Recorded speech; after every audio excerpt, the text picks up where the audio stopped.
ভাই আজকে আমরা এদের খাবো। আরে এদের খেতে তো খুবই মজা। মনে হচ্ছে এদের মা এসেছে। এখন কি করব ভাইয়া? আরে ভাগো।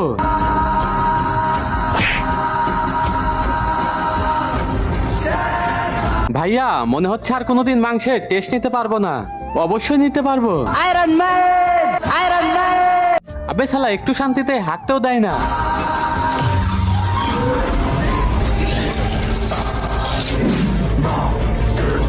হ্যালো ছোটে।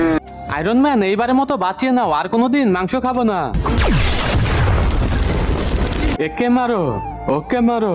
কিন্তু তার আগে কোনটা তোমার কাছে সব থেকে বেশি দামি? এক বস্তা টাকা নাকি মা বাবা? যদি মা বাবা হয় তাহলে ভিডিওটিতে লাইক করে চ্যানেলটি সাবস্ক্রাইব করে দিও। আর যদি লাইক সাবস্ক্রাইব না করো তাহলে আমি বুঝে নিব তুমি মা বাবাকে একটুও ভালোবাসো না।